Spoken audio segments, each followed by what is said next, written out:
Marine Le Pen, Front National, AfD. Vous voyez où je veux en venir? Oui. Aujourd'hui, on va parler du nationalisme. Tu pensais que ce serait tabou, mais non, c'est pas tabou, c'est pas tabou.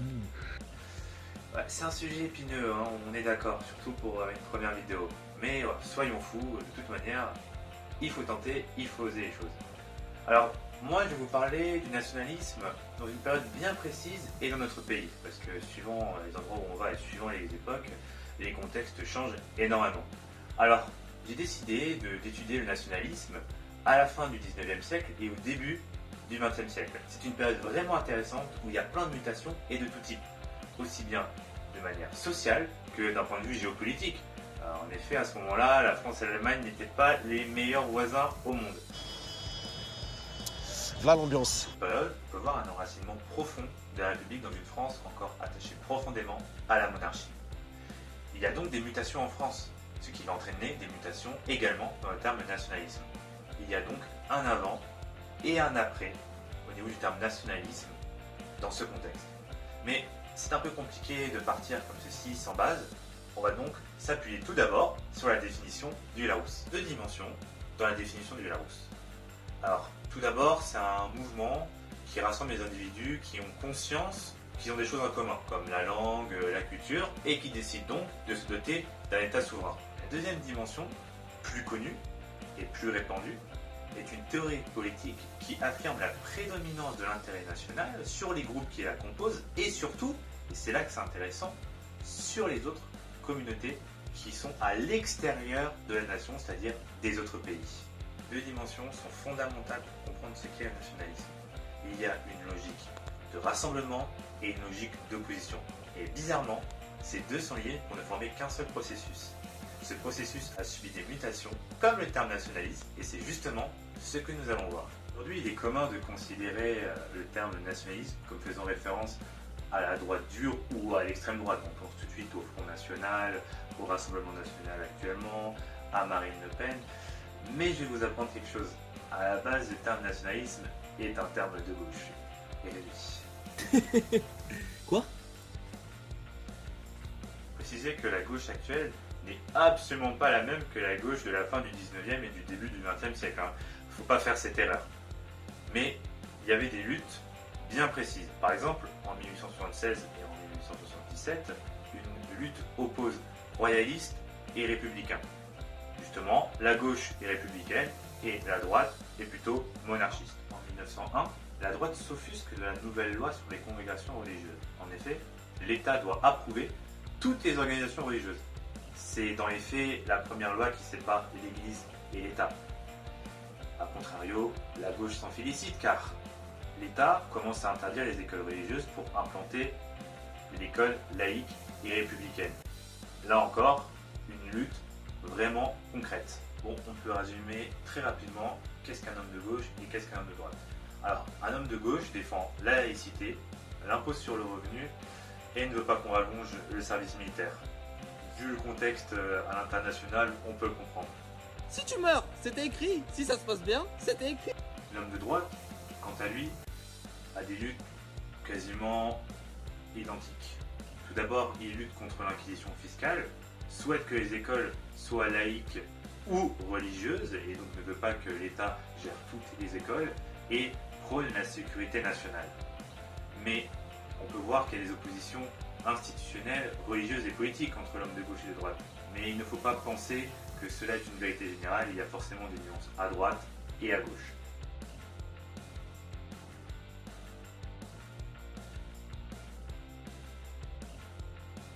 Donc pour revenir à la notion de nationalisme, la première fois que ce terme a été employé a été en 1798 par un opposant de la Révolution française pour condamner le patriotisme jacobin.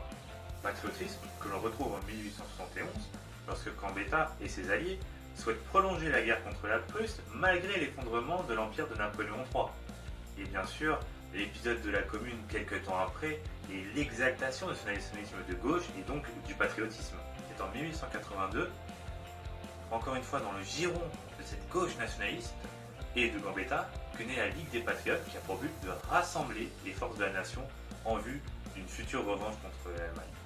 On voit bien que le nationalisme est profondément lié à la Révolution française, mais également à la Révolution de 1848 et la défaite de 1871. Selon l'historien Raoul Girardet, il s'agit de l'union du chauvinisme cocardier et du messianisme humanitaire. Des figures comme Victor Hugo ou encore Michelet attestent de ce nationalisme de gauche. Et même plus tard, au début du XXe siècle, on retrouve certaines figures de gauche nationalistes. On ne peut que citer Clémenceau qui réunit justement cette tradition révolutionnaire, Michelet et un certain esprit de la France. Au début des années 80, on remarque quand même quelques nuances au niveau de ce nationalisme de gauche. Tout n'est jamais homogène. Il y a un petit groupe mené par Jules Ferry qui souhaite étendre la puissance de la France, notamment, disons-le, à travers la colonisation, tandis que d'autres souhaitent rester concentrés à la France en Europe. Mais quoi qu'il en soit, il est sûr et certain que la droite n'apparaît pas dans le débat nationaliste à la fin du XIXe siècle. Mais il y a un événement qui va provoquer ce basculement de la gauche vers la droite.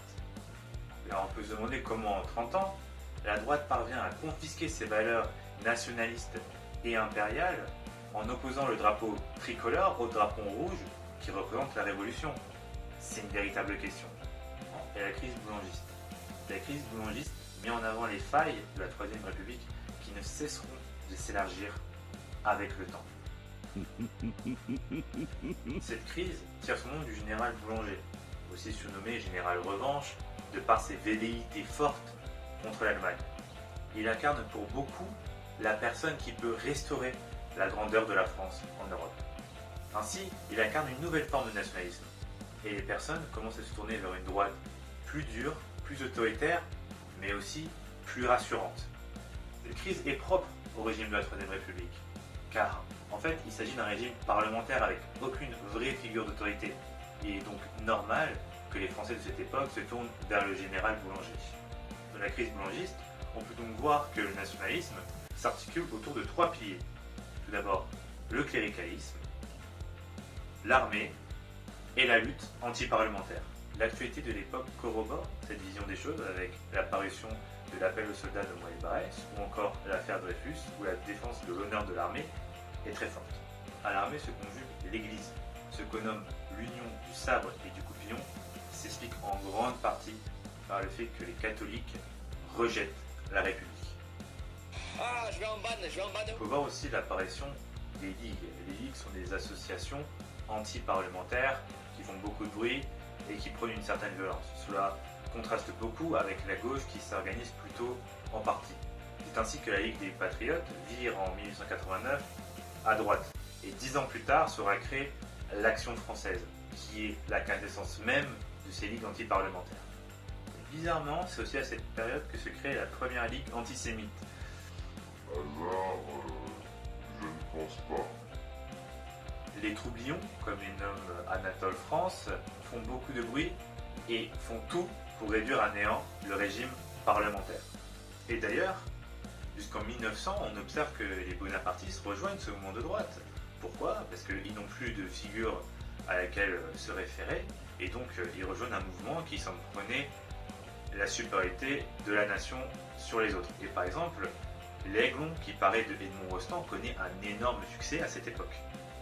Soyons clairs, à ce moment-là, le terme de nationalisme revient entièrement à la droite. Et il est assez dur de dépeindre à quoi ressemble le monde du NIG à cette époque-là. On voit des étudiants, des artisans, mais ce qui est sûr, c'est que c'est une contestation plutôt urbaine qui rejoint une contestation plus ancienne, représentée par l'ancienne noblesse de l'ancien régime. Il y a donc une sorte de convergence entre cette contestation urbaine et cette contestation rurale.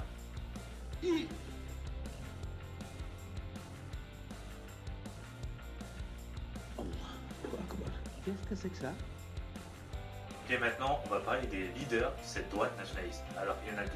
C'est Maurice Barrès et Charles Maurras. C'est d'ailleurs Maurice Barrès qui donne la définition du terme nationalisme que l'on utilise encore aujourd'hui.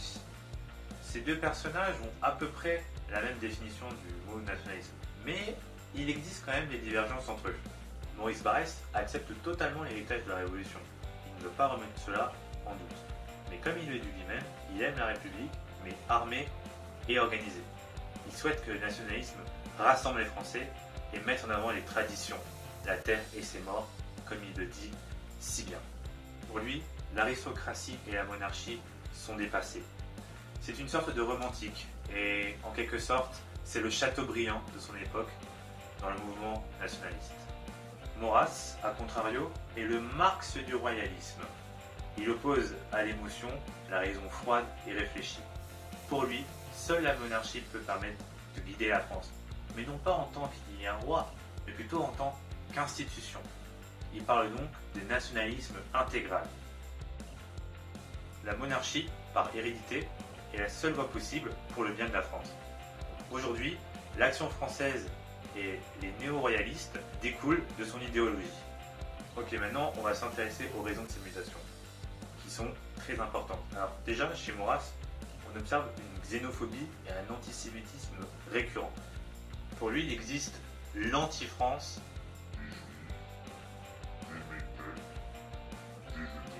également les francs-maçons et les protestants. Mais ce n'est pas tout. Selon lui, le nationalisme s'oppose à l'internationalisme, c'est-à-dire au communisme qui apparaît à l'issue de la Grande Guerre. Donc voir qu'il y a un refus de l'alternative socialiste et à l'opposé un refus du capitalisme. Des termes que l'on retrouve encore aujourd'hui. Les luttes des extrêmes sont toujours orientées autour de ces pôles. Mais ce qui motive encore plus le nationalisme en France se situe à l'Est. Et oui, il s'agit d'Allemagne. C'est le plus grand moteur du nationalisme en France à cette époque. J'ai une histoire. J'ai un background. La France est pour certains, à cette époque, l'anti-Germanie par exemple est due à la défaite de 1871 et surtout à la vision d'un voisin qui ne cesse de monter en puissance. Cela réveille chez les Français des sentiments profonds de survie qui avaient alors disparu au cours des dernières décennies. Sentiment en France qu'une décadence irrémédiable est en marche.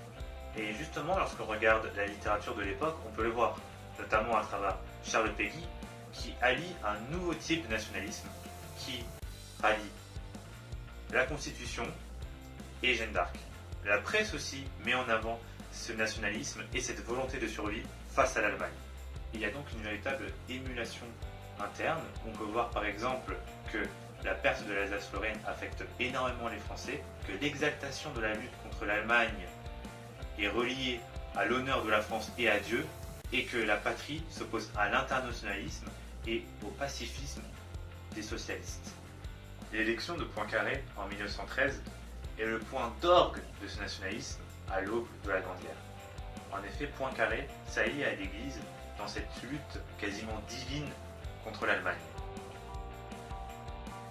Le nationalisme, au début de la Grande Guerre, est donc un cocktail explosif mélangeant xénophobie, haine de l'allemand et patriotisme exacerbé.